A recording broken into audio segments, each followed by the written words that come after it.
젊은 부자님들 안녕하세요. 모든 재테크를 거미줄처럼 연결하고 있는 재테크 슈퍼거미 법학자 훈우입니다. 오늘도 중요한 재테크 정보만 쉽게 설명해 드리겠습니다. 제가 1시간 전쯤에 방송을 하나 올렸고요. 지금 12시가 지나서 다시 오늘 방송을 올리고 있는데요. 제가 어쨌든 1일 1방송을 하려고 지금 2달 가까이 좀 한 번도 깨지지 않았기 때문에 어쨌든 그런 차원에서 올린 거지 뭐 제가 성실해서 2번 올린 건 아닙니다. 어쨌든 1시간 전에 올렸었던 방송도 상당히 중요하다고 생각을 하는데요. 12월 둘째 주죠. 12월 둘째 주인데 분명히 11월과는 다른 장이 이어지고 있음을 느끼고 있습니다. 그렇기 때문에 저도 11월에는 굉장히 공격적으로 투자했음에도 불구하고 특히나 NFT, 메타버스, 핀테크 이런 금융주 관련된 쪽으로 많이 투자를 했었고요. 근데 지금 12월 달 들어오면서 일단은 가장 큰 변수는 오미크론이죠. 오미크론이 전 세계적으로 확산이 되고 있고, 거기다 그럼에도 불구하고 테이퍼링을 조기 시행하겠다는 파월 의장의 그런 암시적인 발언이 있었기 때문에 사실 상당히 많이 변하고 있다고 생각을 하고요.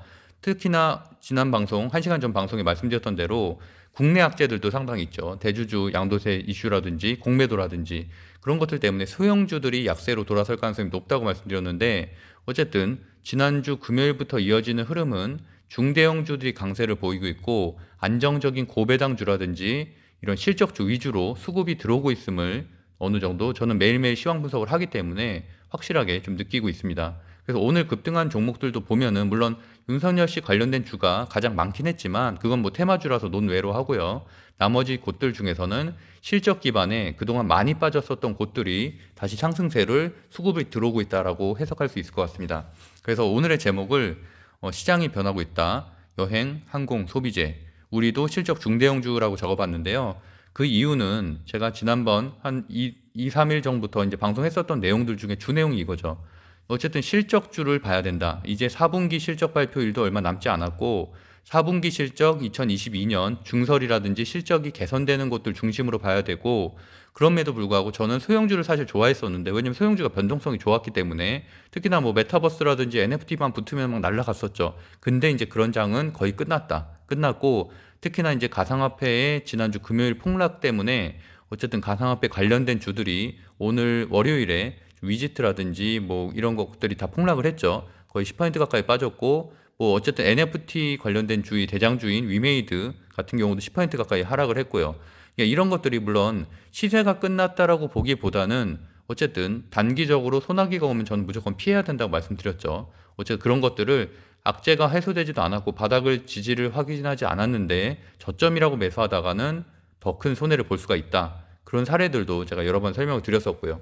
어쨌든 위메이드든 지금 오늘 오늘 많이 하락을 했었던 비덴트나 위지트든 그런 것들 모두 2달 전부터 시세를 준 것들이기 때문에 모두 100% 이상 상승을 했거든요. 그러니까 사실은 얼마든지 고점이라고 봐도 무방한 점수입니다. 그리고 또 어쨌든 대외적으로 또 악재가 발생을 했기 때문에 뭐 민거 빔이라든지 이런 것들 때문에 하락을 하게 됐죠. 그래서 이런 것들은 전체적인 시장, 뭐 예를 들어서 헝다 리스크도 여전히 상존하고 테이퍼링 조기 시행을 하고 FOMC 회의도 지금 다음 주 앞두고 있고, 그러니까 여러 가지 악재가 상존하는 가운데 상식적으로 매수할 이유가 전혀 없어요. 그러니까 충분히 지금은 오히려 많이 그동안 빠졌었던 실적주 중심으로 매수를 해야 1월 달에 우리가 대비를 할 수가 있다는 얘기예요. 1월 달은 기본적으로 항상 연초에는 상승하는 장으로 이어질 가능성이 높기 때문에 우리가 뭐 그동안 많이 올랐었던 것을 더 올라타기보다는, 특히나 20선 이탈 많이 했거든요, 지금. 그래서 제가 항상 가장 베이직한 그 매수매도 기준은 20선이라고 말씀드렸는데, 그나마 20선을 버티고 있는 건 좀 괜찮아요. 아래 꼬리라도 달고 버티고 있는 건 괜찮지만 20선을 깨진 상태에서 있는 것들은 이제는 특히나 테마성이 좀 강한 것들, 메타버스라든지 NFT라든지 이런 것들은 실적보다는 테마가 훨씬 더 강하잖아요. 그런 것들은 이제는 좀 조심할 때가 됐다. 어쨌든 그 뒷부분에도 좀 상세하게 설명을 드리도록 하겠고요. 현재 시간은 이제 2021년 12월 7일 화요일이고 새벽 1시입니다. 지금 기다리신 분들이 있어서 방송을 좀 빠르게 진행해 보도록 할게요. 구독과 좋아요 먼저 좀 부탁드리겠습니다. 픽 종목 결과 어제도 간단하게 말씀드렸었는데 제가 이제 어제 비메모리 반도체 관련된 주들이 최근에 삼성전자와 하이닉스가 어느 정도 지수 상승을 이끌면서 이런 데 소부장들도 강인히 상승할 것으로 좀 봤었고 이 중에서의 선택하는 기준은 당연히 제가 정배열이라고 말씀드렸었죠. 이 중에서도 당연히 역배열인 것들도 있고요. 왜냐하면 조정을 오랫동안 겪었기 때문에 정배열 추세로 전환된 것들이 있는데 PSK나 유니셈이나 제주반도체 하나마이크론까지는 그래도 정배열 쪽 초입이라고 볼 수가 있겠고 뭐 PSK나 유니셈 같은 경우는 사실은 뭐 정배열이고 그 제주반도체 같은 경우도 이격이 좀 있는 편이죠. 상당히 강한 추세고 그럼에도 불구하고 이제 솔브레인이나 사실 원익 IPS 같은 경우는 저점 대비해서 30%에서 40% 정도 하락해 있는 역배열 상태예요.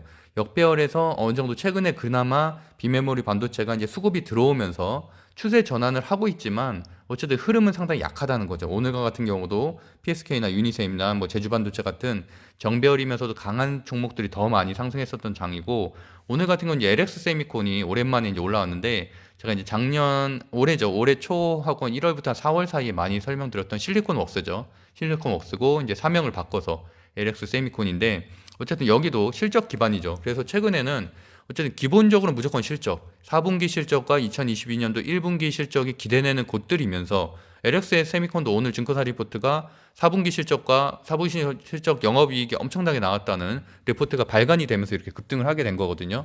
그래서 그런 흐름들 일단 보셔야 될 것 같고 효성과 같은 경우도 제가 일요일 특집 방송으로 말씀드렸었죠. 그래서 효성 TNC 같은 경우는 오늘 이미 3거래일 연속으로 20% 이상 상승했음에도 불구하고 오늘 또 3% 이상 상승했었어요. 장중한 때. 그다음에 효성화학도 오늘 3.6% 종가 마감했고 그래서 어저께도 제가 효성 TNC, 효성첨단소재, 효성화학 물론 이런 것들이 PBR, PER이 엄청나다고 말씀드렸었죠. 엄청나게 지금 저평가돼 있다. 그럼에도 불구하고 수급이 안 들어왔었기 때문에 4개월 동안 물론 3분기 실적이 예상보다는 좀 하회했죠. 그것 때문에 많이 하락을 했는데 그렇다 쳐도 너무 많이 빠졌다. 그래서 지금 장에서 강한 것들은 분명히 이렇게 실적이 기본적으로 있으면서 많이 빠진 것들 그런 것들 중에서 그렇다고 해서 완전 역배열인 것들을 하면 안 되겠지만 역배열에서 어느 정도 횡보 기간을 거친 이런 것들이 지금 앞으로는 시장을 좀 이끌어갈 가능성입니다. 최소한 연말 12월, 1월 초까지는 이끌어갈 가능성이 있다라고 보고 있습니다.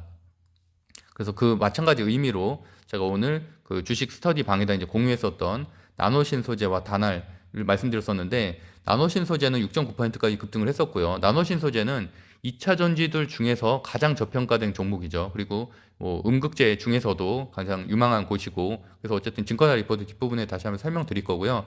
다날과 같은 경우는 제가 아까도 말씀드렸다시피 내일 페이코인 오늘 12시 지났으니까 오늘이네요. 페이코인 IR이 있어요. 페이코인에 대한 그런 테마도 있을 뿐더러 페이코인에 대한 당연히 뭐 그 지분을 가지고 있기 때문에 거기에 대한 수익도 있고요. 그거 외에도 싸이월드 이번에 결제에도 참여하게 됐고 그거 외에도 원래 실적이 괜찮은 곳이에요. 그러니까 원래 실적이 괜찮으면서 이렇게 NFT 테마라든지 메타버스 테마가 붙은 것들이 날아간다는 거지 그냥 말 그대로 NFT라는 이름만 붙여가지고 상승했었던 것들은 이제 다 꺾이고 있다는 얘기예요. 그래서 뭐 그런 의미로 봤을 때는 예를 들어서 한글과 컴퓨터라든지 이런 것들도 기본적으로 좀 실적이 나오면서 NFT가 붙은 것들이죠. 그래서 이런 것들을 중심으로 좀 봐야 된다라고 어쨌든 지금은 한 달 전만 해도 사실은 NFT만 붙으면 무조건 상승하는 장이었는데 지금은 이제 연말이고 대주주 그 양도세 이슈도 있고 그래서 이제 투매가 나오는 구간이기 때문에 또 이제 동시 옵션 만기일도 있죠. 그렇기 때문에 아무주나 사는 게 아니라 아무주나 신규 매수하는 게 아니라 기본적으로는 그 안에서도 좀 골라야 된다. 그 안에서 선별하는 기준은 무조건 실적이다라고 보고 있습니다. 실적은 제가 뭐 여러 번 그 제 폴더 그 주식 폴더에도 보면은 매수 매도 방법 그 폴더가 따로 있잖아요. 카테고리가 그쪽에 보시면 그나마 제가 이제 좀 이론적인 것들을 좀 다뤄놓고 차트 기본적인 것들 좀 다뤄놨는데 거기서도 항상 말씀드렸다시피 재무제표는 정말 1분만 보면 전 된다고 주장을 하고 있거든요.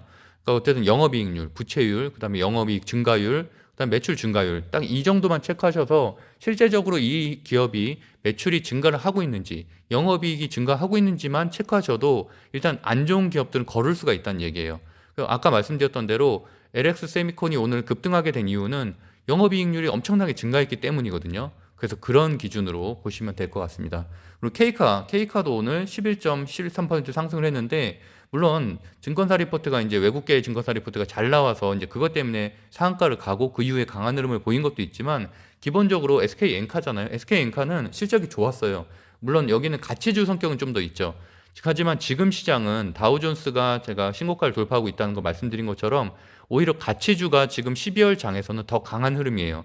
그래서 물론 효성화학과 같은 경우도 가치주죠. 이건 성장주, 물론 성장주의 특성도 가지고 있지만 일반적으로 화학은 가치주죠. 그리고 여기 K카 같이 완성차를 중고차를 판매하는 것도 가치주. 근데 여기다가 플러스해서 플랫폼 같은 사업을 하게 된다면 성장주의 요소도 겪게 되는 거죠. 제가 이제 여기 같은 경우도 K카도 제가 4일 전에 금요일 날 설명드렸었죠. 급등할 거라고. 여기에서 이 부분. 자, 여기에 대한 이슈가 좀 확산이 되고 있는 부분이거든요. 그래서 어쨌든 지금은 전국적으로 그래서 제가 이제 K카를 중고차 시장의 게임 체인저라는 이제 증거사 리포트를 소개하면서 말씀드렸었고, 그다음에 이제 이 비트코인 이날 이제 제가 폭락할 거 말씀드렸었죠. 이슈가 있었기 때문에. 그리고 이제 윤석열 씨 관련된 주들, 이준석 씨 그 갈등이 봉합됐다고 했고, 월요일에 이제 선대위를 구성을 하면서 당연히 윤석열 씨 관련된 주들이 대선 주들이 상승할 것이다라고 말씀드렸고, 오늘 이제 급등을 했었고요. 그다음에 이제 일요일 방송에서는 근데 이제 유보율이 높기 때문에 효성 TNC나 이 효성 관련된 주들을 설명드렸었고, 어제 같은 경우도 이제 비메모리 반도체 이후에도 이렇게 된 거거든요. 효성 관련된 주소 다시 한번 이렇게 설명을 드렸었는데, 어쨌든 공통적으로 좀 볼 수 있는 것들은 뭐 K카도 마찬가지고요. 실적이 있으면서 어느 정도 테마가 붙은 것들, 수급이 붙은 것들이 급등하는 장세다라고 보시면 될 것 같습니다. 주요지표 좀 빠르게 보면은 확진자 수는 4,325명이고요. 주말 확진자 수가 5,000명이 넘었다는 게 큰 의미가 있고요. 뭐 코로나 라이브는 4,000명대긴 한데 현재는 뭐 사실은 백신 패스 도입이 지금 물론 논란이 있긴 하지만 진행 중이기 때문에 확진자 수 자체에 따라서 뭐 제약바이오가 크게 움직이지 않고 있어요. 그러니까 제약바이오도 사실은 하락이 시작된 지가 벌써 4거래일 정도 됐거든요. 오미크론 관련된 주들이 4거래일째 하락을 하고 있고, 사실 오늘은 좀 상승할 줄 알았어요. 왜냐하면 주말에 확진자 수가 5천 명이 넘게 나왔으니까. 근데 오늘도 반등을 못했다는 얘기는 제약바이오 쪽은 이제는 진짜로 조금 쉽지 않겠다라는 생각이 좀 들더라고요. 그래서 그나마 조금 반등을 했었던 뭐 현대바이오라든지 이런 데들도 오늘 못 간 거 보면은 좀 쉽지 않겠다라는 생각이 들고, 제약바이오는 절대 신규 매수하는 거는 좀 금물이라고 다시 한번 말씀드리겠습니다. 일단 오늘 코스피는 그러니까 종가로 잘 버텨줬고, 코스닥은 한 0.66% 하락을 했는데, 그나마 다행인 건 현 시간 다우존스가 상당히 강해요. 다우존스 잠깐 지금 보고 갈게요. 이게 이제 실시간 방송의 묘미죠. 보시면은 이것도 참 안타까운데 모더나와 바이오엔테크가 지금 급락을 하고 있어요. 이 얘기는 내일 제약바이오 특히나 이런 오미크론 관련된 치료제 관련된 주들이 급락할 가능성이 있다는 얘기예요. 이만큼 빠지고 있다는 얘기는.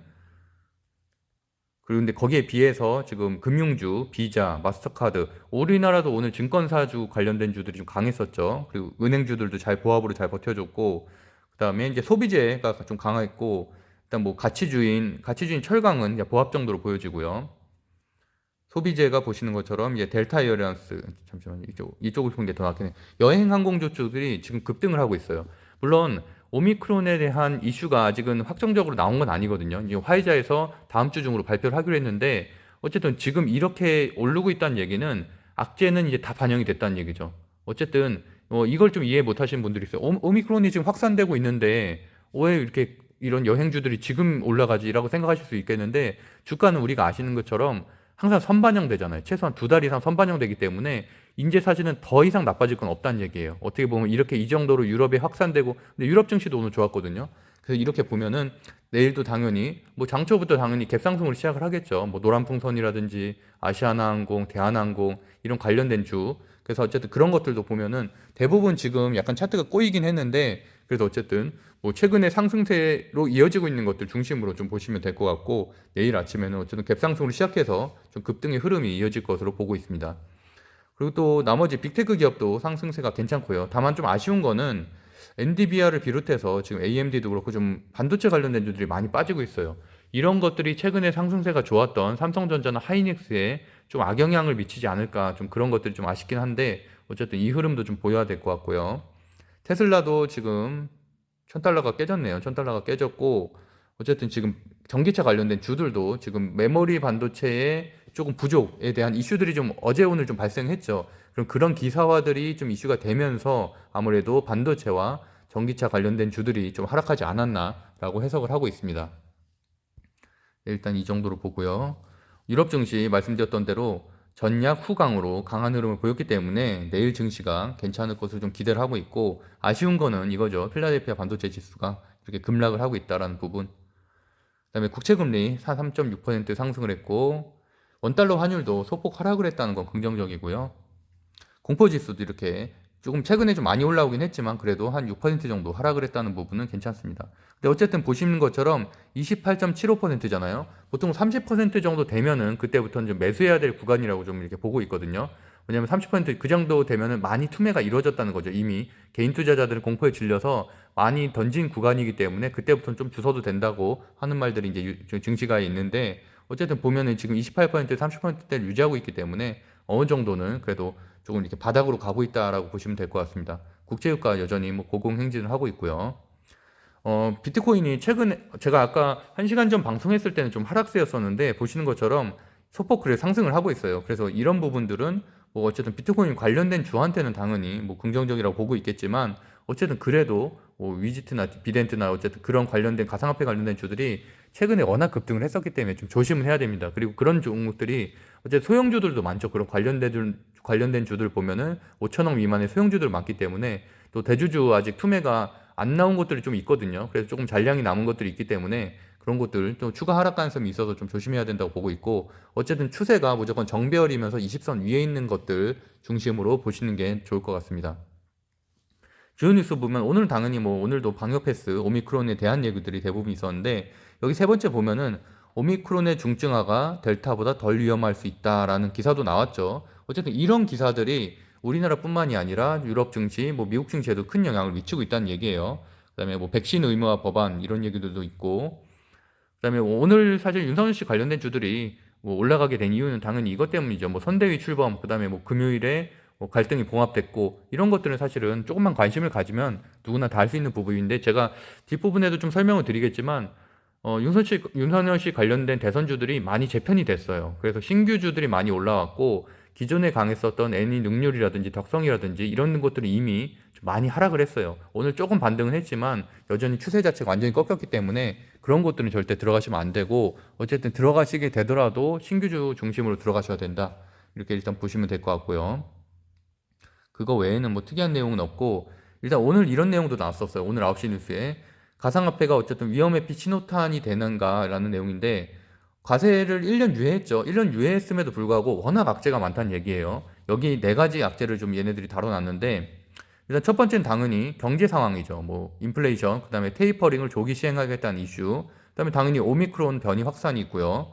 헝다 리스크도 지금 이제 헝다가 뭐 파산할 거라는 또 기사들이 좀 다시 나오고 있죠. 지금 결국에는 디폴트가 선언이 될 수밖에 없다라는 내용이 어제자로도 나왔기 때문에, 또 거기다가 이제 멍거 부회장이 지난주 토요일이죠. 토요일에 뭐 어쨌든 거품이다라는 발언을 하면서 이 네 가지가 복합적으로 어울려서 어쨌든 가상화폐 관련된 주들이 폭락을 했는데, 뭐 어쨌든 이게 지금 소폭 기술적 반등을 하고 있는 건지 내일 아침까지의 흐름을 좀 봐야 되지, 사실 1, 2% 상승한 거 가지고는 우리나라 주가에도 큰 영향을 미치지 않을 것으로 보고 있고요. 그다음에 오미크론에 관련해서 파우치 그 미국 국립 알레르기 감염병 연구소장이죠. 근데 오늘 의견을 좀 내놨는데, 델타 변이보다 좀 덜 위험할 수 있다는 의견을 내놨다는. 그래서 이런 것들, 이런 비슷한 내용들이 최근에 좀 치사율이 낮다라든지 뭐 WHO에서도 어쨌든 권고적 의견이 나오긴 했는데, 그런 것들이 조금 그래 우리가 우려하는 만큼은 아니다. 분명히 델타 변이보다 그러니까 그 감염에 대한 속도가 빠르고 확산성이 빠른 건 사실인데, 위험성에 대해서는 아직까지는 어떠한 근거 있는 리포트들도 안 나오고 있기 때문에 그런 부분이 지금 여행항공주의 급등을 가져오지 않았나라고 일단 보고 있습니다. 여기서 보시는 것처럼 세계보건기구도 가벼운 증상을 앓는 사례가 많다라고 이렇게 얘기했고요. 확진자 중 일부는 입원이 필요하다. 그러니까 과거의 델타 변이라든지 예전과의 그런 스탠스하고 많이 다른 모습을 볼 수가 있겠죠. 그렇기 때문에 이렇게 여행 항공주가 급등을 하고 있는 거고, 당연히 여기와 관련된 면세점이라든지 이런 대형주들까지도 이제 내일은 상승을 하게 되겠죠. 그리고 오늘 같은 건 이제 LX 세미콘 말씀드렸던 대로 실적주라는 거예요. 실적주. LX 세미콘 영업이익이 300% 급등할 것으로 전망. 아직 4분기 실적 발표는 나오지 않았죠. 4분기 실적 발표는 내년 1월 달에 나오는데, 그렇기 때문에 지금부터는 제가 지난주 토요일에 말씀드렸던 대로 이제 실적 발표 시즌이 시작이 되는 거예요. 이제 왜냐면 증권사에서 어느 정도 4분기 컨센서스에 대한 내용들이 나오기 시작하기 때문에 어쨌든 12월 초부터는 당연히 실적주 장세가 될 수밖에 없다. 1월 중순에 발표하기 때문이죠. 그래서 오늘 보시면은 LX세미콘의 지난해 8%에 불과했던 영업이익률이 올해 3분기 누적 20%를 돌파했고요. 그 다음에 영업이익은 작년보다 316% 급등한 3,919억 원으로 추정이 된다라는 내용. 굉장히 좋죠. 그래서 뭐 디스플레이 수요가 폭발하면서 매출도 증가했다는 내용이고, DDI 시장이 내년에도 호황을 이어갈 전망이다. 이게 상당히 중요하죠. 2022년이 더 중요한 거예요. 이제 2021년 다 끝났죠. 그러니까 오히려 올해 피크아웃이었던 것들은 이제 주가 하락을 하게 될 것이고, 내년이 증설이 있다던가 내년에 더 시장 전망이 좋아지는 것들 중심으로, 왜냐하면 지금 효성 TNC 같은 경우도 3분기 실적이 안 좋아서 꺾였었는데 내년에 인도 시장이 굉장히 커진다는 거예요. 그것 때문에, 그런 발표들 때문에 어쨌든 주가가 다시 상승을 하고 있는 것들이죠.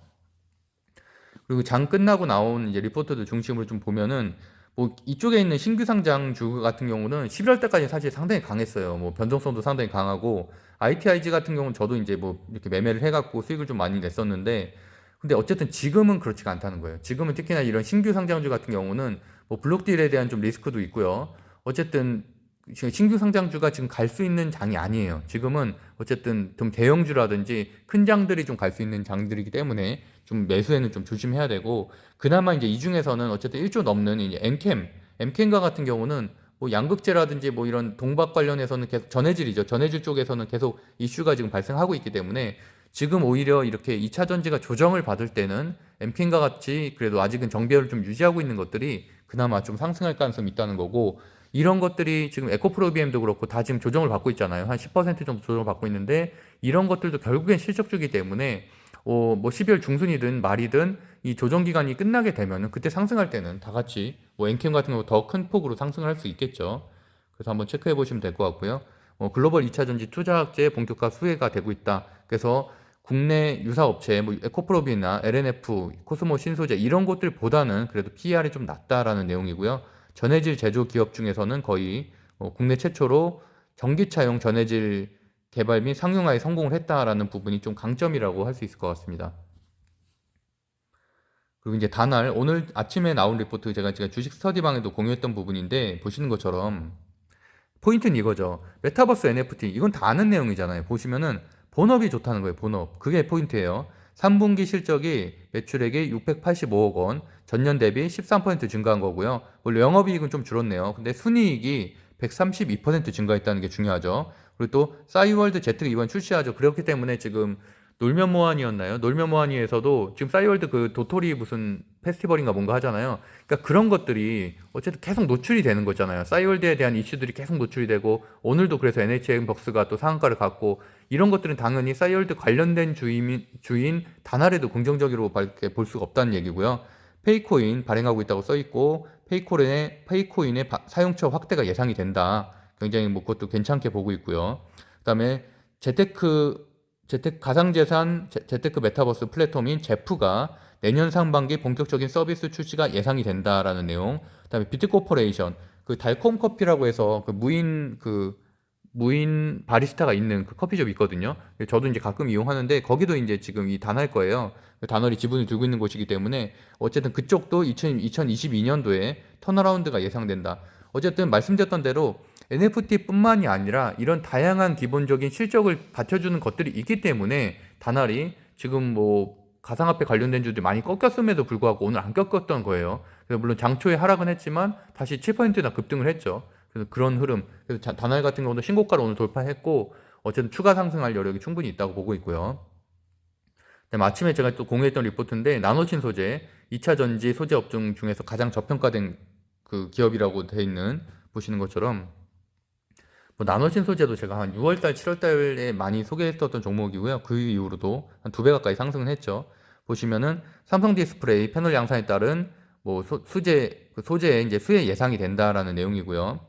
이게 더 중요하죠. 2023년부터 CNT 도전제 수요가 급증할 전망. 그러니까 2022년에도 예상 매출액이 보시는 것처럼 가운데 써 있죠. 매출액은 930억 원. 그러니까 전년 대비해서 47%, 영업이익은 122억 원, 전년 대비 103% 추가될 것으로 상승할 것으로 추정이 되는데 거기다 플러스해서 2023년도까지 수요가 급증할 전망이다라는 내용. 그다음에 실리콘 응급제 시장 개화 초기에 수혜가 상당히 클 것으로 예상이 된다. 그리고 오늘 목표가도 상향 조정이 됐죠. 94,000원으로. 그래서 상승 여력은 약 한 47%. 그렇기 때문에 오늘 장초에 급등을 하고 다시 하락을 했지만 저 같은 경우는 다시 하락했을 때 매수를 했거든요. 그러니까 어쨌든 뭐 당장 지금 2차 전지 자체가 조정을 받고 있기 때문에 뭐 내일부터 급등하고 이런 건 아니겠지만 어쨌든 현재 2차 전지 중에서 거의 유일하게 정배열을 유지하고 있는 뭐 이렇게 섹터기도 합니다. 그다음에 대한항공 말씀드렸던 것처럼 대한항공도 제가 뭐 여러 번 언급을 했지만 오미크론으로 오히려 항공주의 바닥이 닫아졌다는 거죠. 더 이상의 악재는 있을 수가 없다는 얘기예요. 위드 코로나 기대감 상승분 다 반납했죠. 그렇기 때문에 오히려 지금 신규 매수하기 지금 괜찮다. 물론 이게 차트는 좀 꼬여 있어요. 차트는 지금 거의 역배열들로 다 이런 항공주라든지 여행주들이 꼬여 있긴 하지만 그래도 지금 이제 4거래일 연속 상승을 하고 있죠. 이런 흐름들이 상당히 괜찮다. 거기다 또 오늘 델타 에어라인스라든지 이런 미국 주식들이 다 상승을 했기 때문에 그런 것들에 대한 수급들도 추가적으로 들어올 것이다 라고 보고 있습니다. 여기 써 있는 것처럼 영업이익은 전분기보다 31% 상승한 5,500원을 기록해서 분기 최대 실적을 경신할 전망이다. 대한항공은 코로나를 이긴 유일한 항공사다 라는 내용. 그러니까 실적이란 얘기예요. 제가 오늘 소개했었던 종목들이 다 결국엔 다 실적이라는 공통점이 있죠. 거기다 플러스 위드 코로나라든지 NFT라든지 이런 테마가 붙은 것들이죠. 1위부터 30위까지 빠르게 살펴보면은 상한가는 그 싸이월드 자사주 처분 이슈도 있었어요. 그래서 NHN벅스가 이제 상한가를 갔고 아까 말씀드렸던 것처럼 안트로메딕이라든지 뭐 이 NHN벅스라든지 다날이라든지 다 싸이월드 관련된 주도로 묶인 것들이 강세를 보이고 있고요. 오늘과 같은 장에서도 빠지지 않고 잘 버텨주고 있죠. 어쨌든 그런 것들 그다음에 나머지는 사실은 뭐 거의 윤석열 씨 관련된 주여서 크게 볼만한 건 없습니다. 여기에서 뭐 새롭게 들어온 것들은 제일테크노스라든지 뭐 TBC 덕성우 이런 것들은 원래 있었던 것들이고요. 뒷부분에 보면은 CI테크, 디딤, 히림 뭐 이런 것들이 새롭게 편입된 종목들인데 어쨌든 기존에 있었던 것들은 이미 차트가 좀 무너진 것들이 많기 때문에 오히려 신규 정책주들로 편입된 대선주들이 아직까지는 그래도 정배열을 유지하고 있는 경우가 많아서 오히려 매수를 하게 된다면 그런 것들 중심으로 매수를 해야지 이미 차트가 꼬인 거에서 뭐 이렇게 기술적 반등하는 것을 매수했다가는 완전히 물릴 수가 있다. 근데 그런 부분 좀 조심하셔야 될 것 같고요. 그다음에 뒷부분에 보면은 케이카 아까 말씀드린 대로 신규 상장이면서도 실적도 괜찮고 또 카카오 렌터카에 뭐 신규 진입하는 이슈들도 나왔죠. 그래서 그런 것들 때문에 같이 밸류에이션을 평가를 받았다라는 내용이고 그다음에 뭐 뒷부분에 나인테크도 2차 전지 관련된 주 코리안 서킷도 증설 때문에 이제 올라갔다고 말씀드렸었죠. PCB 관련된 주 애니플러스 아까도 방송에서 말씀드렸었는데 애니플러스가 윤석열 씨 관련된 주로 묶였어요. 그래서 원래 NFT 이슈가 있었잖아요. 근데 거기다 또 윤석열 씨 이슈가 묶이면서 오늘 또 9%대 상승을 했고 액션스퀘어 게임주의 이제 엔빌 그걸로 이제 상승을 했고 뭐 일단 그 정도 체크해 보시면 될 것 같고요. 일단 국내 증시 잠깐 살펴볼게요. 보시면은 오늘 뭐 특징 주주들 중에서는 뭐 삼성전자, 하이닉스 여전히 이제 좀 버텨주고 있는 것들. 그럼에도 불구하고 이렇게 셀트리온이라든지 이런 오히려 코스닥 같은 경우는 상당히 많이 빠지고 있죠. 지금 2차 전지도 다 조정을 받고 있고요. 셀트리온 제약, 뭐 HLB까지도 이렇게 제약 바이오들도 다 약한 흐름을 보이고 있습니다. 그러니까 역시나 이제 코스피가 더 강한 모습을 보이고 있고요. 그다음에 비메모리 반도체, 뭐 이쪽에서도 제가 말씀드렸던 것처럼 PSK처럼 이렇게 정배열을 유지하고 있잖아요. 이런 곳들. 그다음에 유니셈 여기도 정배열이고요. 하나마이크론도 지금 한 번 정도 더 상승을 하면은 완전 그 지금 현재 21선 위에 올라와 있고 한 번 더 상승을 하게 되면 양봉이 나오게 된다면 정배열로 추세 전환이 되네요. 여기도 굉장히 강한 흐름을 보이고 있고 괜찮게 보고 있습니다. 근데 반면에 물론 뭐 솔브레인 원익PS 같이 오르긴 하지만 좀 아쉬운 게 어쨌든 물론 골든 크로스는 넘어섰지만 그래도 여전히 지금 보시면은 고점 대비해서는 굉장히 낮은 상태잖아요. 그러니까 매물대도 상당히 많이 존재하고 어쨌든 같은 기준에서 매수를 하게 된다면 당연히 뭐 정배열인 것들이 낫죠. 이런 것이 매물대가 없으니까 이런 것들은 사실 세력이 올리려고 마음만 올리면 훨씬 더 올릴 수 있는 것들이기 때문에 어쨌든 그런 기준에서는 저는 어쨌든 정배열을 더 선호하고 있다라는 부분이고요. 그다음에 이쪽에서도 아까 말씀드렸던 것처럼 이제 나노신 소재 거의 유일하게 정배율을 유지하고 있는, 나머지 것들은 지금 좀 조정을 받고 있죠. 뭐 보시면은 에코프로 BM도 마찬가지고요. 지금 20선 이탈한 상태죠. 일단은 20선 이탈했다는 얘기는 그래도 최소한 조정이 한 일주일 이상은 갈 가능성이 좀 있다는 얘기고요. LNF도 마찬가지로 20선 이탈했고요. 코스모신 소재는 오늘 20선 올라섰네요. 그래서 이런 것들은 오히려 괜찮다고 보고 있고, 어쨌든 지금 여기서도 보면은 코스모신 소재, 나노신 소재 정도만 버티고 있고요.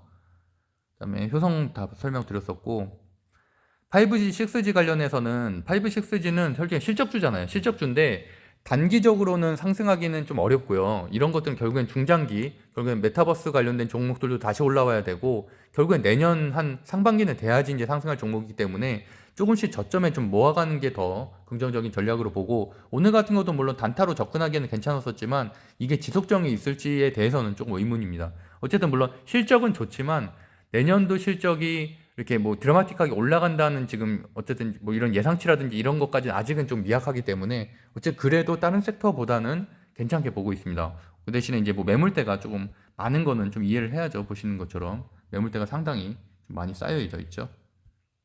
이런 것들까지 좀 감안을 해서 투자하시기를 바라고요.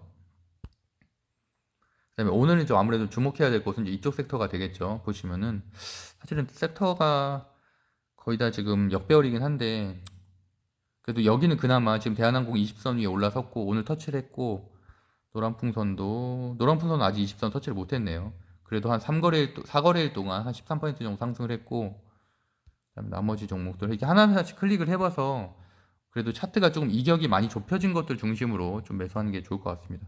물론 단타 관점에서야 뭐 아무거나 매수해도 상관없는데, 아시아나항공이 그나마 좀 낫네요. 차트는 보시면은 좀 이격이 많이 줄어드는 걸 알 수가 있겠고, 내일 정도 급등을 하게 되면 20선 터치를 하겠네요. 그래서 어쨌든 뭐 아시아나항공이나 노란풍선이나 대한항공 뭐 이 정도 좋게 보고 있습니다. 근데 보시는 것처럼 위드 코로나와 진단키트 관련된 주는 병존할 수가 없죠. 그러니까 진단키트 관련된 주들이 이렇게 하락을 하고 또 위드 코로나 관련된 주들이 올라갔는데, 내일도 같은 흐름이 이어지겠죠. 내일도 지금 뭐 델타항공이나 이런 데들이 굉장히 급등세기 때문에 진단키트 관련된 주들은 더 하락을 하게 되겠죠. 그리고 금융보험도 잘 버텨주고 있고, 그 대신에 이런 것들은 고배당이죠. 고배당 배당 때문에 솔직히 보유할 만한 거고, 주가 상승에 대한 기대감은 좀 약합니다. 뭐 이 정도 체크하시면 될 것 같고, 오늘 윤석열 씨 관련된 주들이 이렇게 급등을 하게 됐는데 그러니까 당연히 원전 관련된 주들이 올라가죠. 왜냐하면 윤석열 씨는 어쨌든 탈원전 정책을 그 여러 정책주 중에서 굉장히 우선순위에 두고 있는 후보기 때문에 윤석열 씨의 지지율이 올라간다는 얘기는 당연히 뭐 이런 관련된 곳들이 올라가겠죠. 이 중에서는 당연히 뭐 한전기술이 지금 현재 20선 터치를 아직은 못했네요. 아직 못했고 앞두고 있어서 20선을 좀 돌파하게 된다면은 좀 상승으로 좀 이어질 것으로 좀 보고 있습니다. 그 다음에 이 중에서는 일진파워가 제일 강한 흐름을 보이고 있고, 그 다음에는 한전기술 정도까지 좋게 보고 있습니다. 일단 뭐 이 정도로 뭐 싸이월드 관련된 주도 일단 한 4개 정도, 다날하고 인트로메딕도 오늘 같은 날도 빠지진 않죠. 빠지지 않고 좋은 흐름 계속 유지되고 있는. 하지만 싸이월드가 오히려 출시가 되게 되면은 재료 소멸로 어느 정도 급락은 있을 수 있으니까 그런 것들은 좀 주의하시면 좋겠습니다. 그리고 가상화폐 말씀드렸던 것처럼 다 많이 빠졌죠. 근데 지금 가상화폐가 조금 반등은 했지만 이 정도 가지고 이렇게 많이 상승할 것 같지는 않고, 어쨌든 어느 정도 비트코인이 가격이 좀 올라줘야지 이런 것들도 다시 상승할 것으로 예상을 하고 있습니다. 네, 일단 구독과 좋아요는 사랑입니다. 오늘도 방송을 제가 조금 길게 했는데 어쨌든 내일부터도 조금 좋은 장이 좀 이어져서 저도 좀 적극적으로 매수를 하고 좋은 수익을 낼 수 있으면 좋겠습니다. 주식토론방 고정 댓글에 남겨드릴게요. 오늘도 좋은 하루 보내시고요. 어쨌든 어제 방송에 이어서 오늘까지 들어주신 분들 모두 감사드립니다. 좋은 꿈 꾸세요. 감사합니다.